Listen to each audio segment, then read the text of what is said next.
À chaque jour, son lot d'incertitudes pour Daniel, potier installé à quelques mètres du carrefour du lycée technique de Cocody. Agrandir son atelier, son unique rêve, ils sont plusieurs artisans à partager cet idéal sur le même site. Peut-être à s'associer, mais l'idée n'a pas encore germé dans les esprits. Pas dans une association. Pourquoi? Bon, parce que je ne suis pas informé et puis peut-être je n'ai pas les moyens aussi pour pouvoir adhérer à... Agir ensemble pour être plus productif, c'est l'intérêt du projet intégré d'appui à l'autonomisation des artisans de Côte d'Ivoire, un projet initié par l'ONG AVSI avec l'appui de l'Union européenne. L'originalité au moins de ce projet, c'est qu'on veut appuyer leurs conditions de travail et leurs conditions de vie. Conditions de travail, ça veut dire que par des activités de formation et autres, y compris de petites aides, et aussi afin qu'ils puissent prendre des formes associatives. L'enjeu est d'améliorer les compétences et l'insertion sociale des artisans du secteur informel, surtout ceux infectés ou affectés par le VIH-Sida des zones d'Abidjan, de Yamoussoukro et de Bouaké. Un projet bien perçu par les artisans. Nous sommes passés par un projet de l'Union européenne et puis AFSI, Côte d'Ivoire, pour mettre en place ce projet, pour pouvoir essayer d'absorber et de faire intégrer tous les artisans. Le projet va cibler 5000 artisans, 10 ONG et 5 chambres régionales de métiers, entre autres, une façon de mieux accompagner le processus d'identification des artisans de Côte d'Ivoire, un secteur qui représente un tiers de la population active. Le petit Mohamed a 4 ans. Il souffre d'une maladie des reins. Sa mère, voulant plus d'informations sur la maladie, se rend à la journée mondiale du rein à l'université Félix Houphouët-Boigny de Cocody. Mon fils est néphrotique, c'est ça que je suis venu écouter ce qu'on va dire ce matin. Pour avoir une idée de cette maladie, pour ne pas que ça tire sur l'insuffisance rénale, quoi. Selon les responsables de la Direction nationale de l'unité néphrologique et pédiatrique, environ 26% d'enfants souffrent d'un début de la maladie du rein.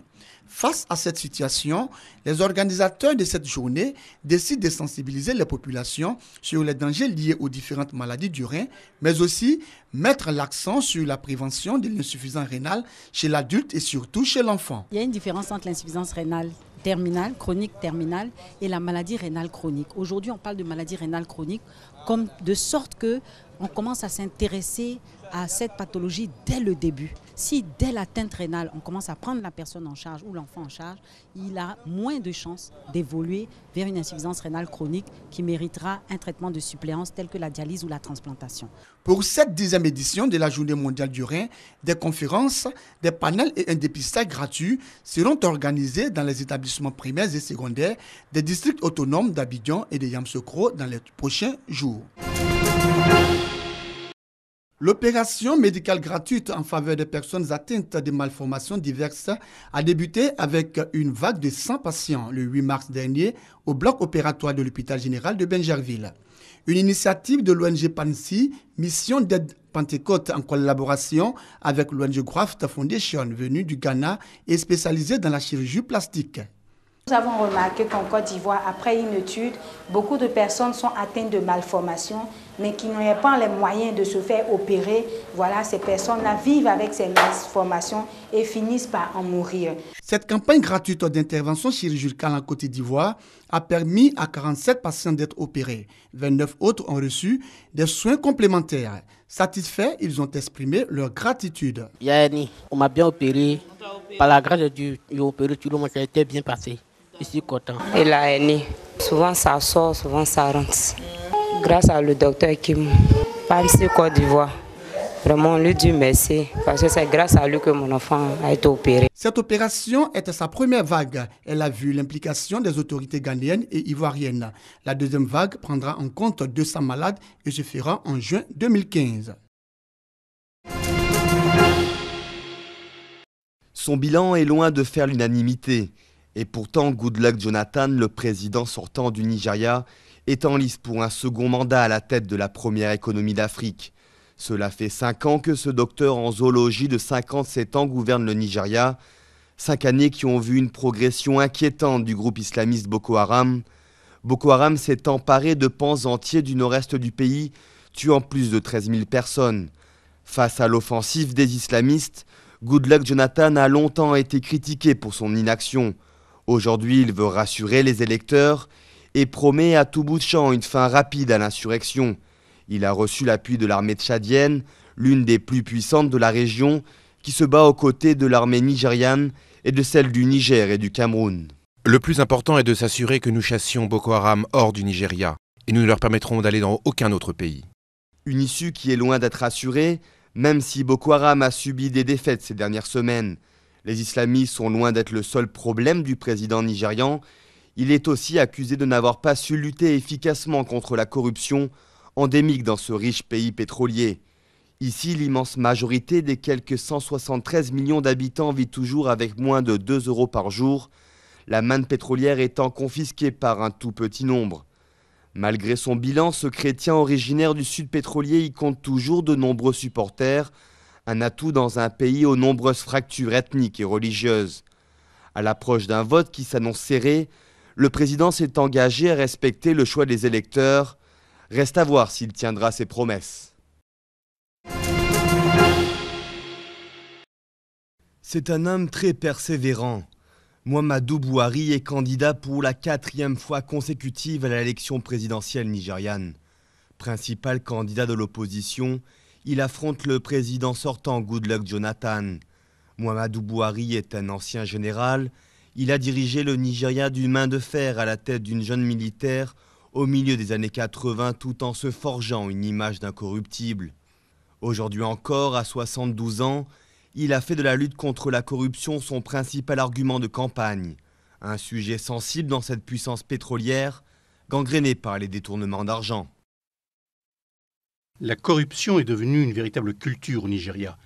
Dès que nous serons investis au gouvernement, qui que ce soit qui abusera de la confiance sera appelé à rendre des comptes. Fort de son passé de militaire, il promet aussi de mettre fin à l'insurrection islamiste de Boko Haram qui s'est emparée de pans entiers du nord-est du Nigeria en tuant plus de 13 000 personnes.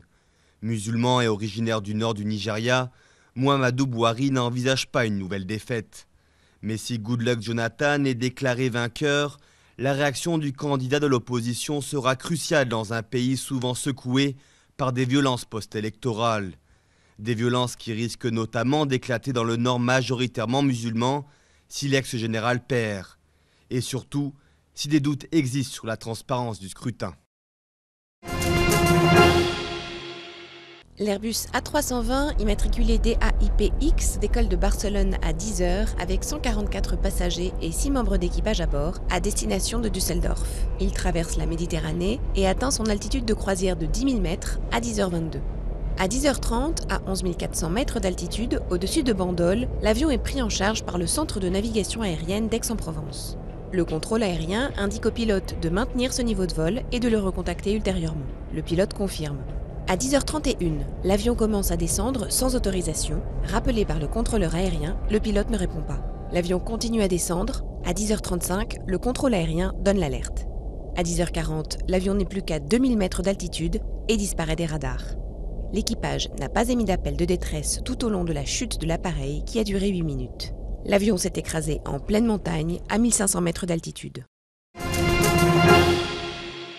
Il s'appelle Andreas, A-N-D-R-E-A-S, c'est son prénom. Et Lubitz, L-O-U-B-I-T-Z, c'est son nom. Il a parfaitement la capacité de piloter seul cet avion. Il a tous les brevets qui vont bien et il était apte à le conduire. Il a 28 ans.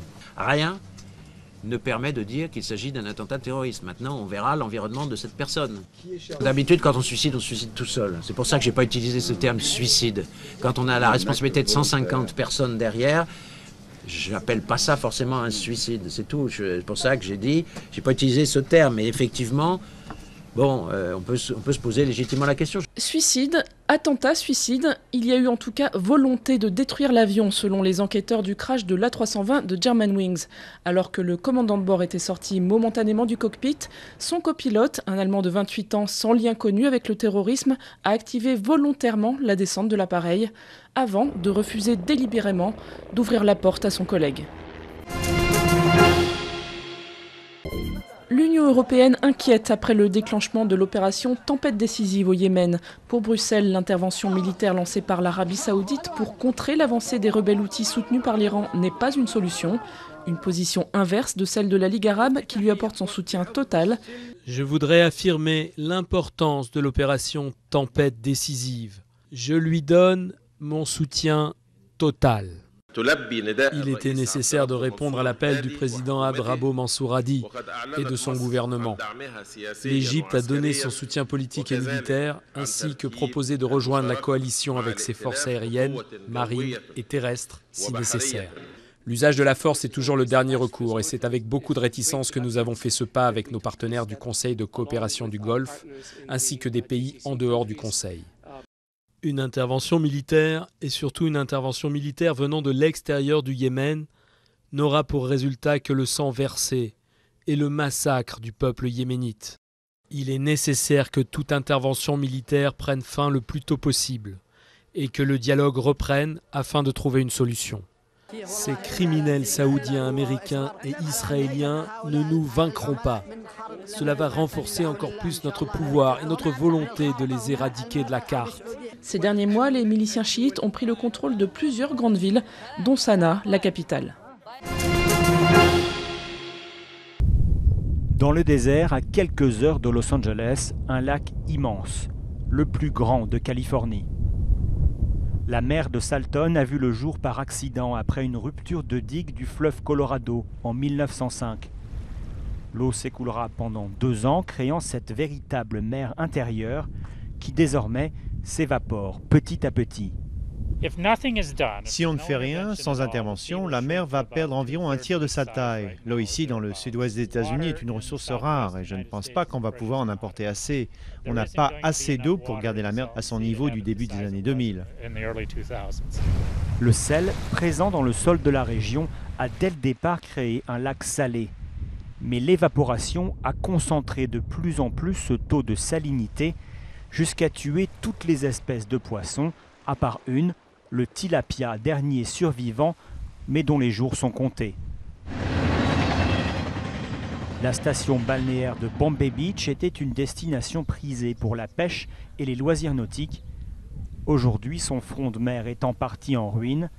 Ses 4 amis se souviennent du passé glorieux de la région. Ici, c'était le meilleur lieu de pêche du monde. C'est pour ça que je suis venu vivre ici. Maintenant, je suis trop vieux et je suis à la retraite. Je ne peux plus bouger. 400 espèces différentes d'oiseaux vivent ici ou s'arrêtent sur le chemin de leur migration. Sans poissons, ces oiseaux perdront un important point de ravitaillement, ce qui pourrait menacer leur survie. Pourtant, ce n'est pas ce qui inquiète le plus les scientifiques. Tim Krantz étudie la mer de Salton depuis des décennies et il sait que dans le lit du lac se trouve de l'arsenic, du sélénium et du cadmium. Avec la disparition de l'eau, ces particules s'envoleront à la première tempête.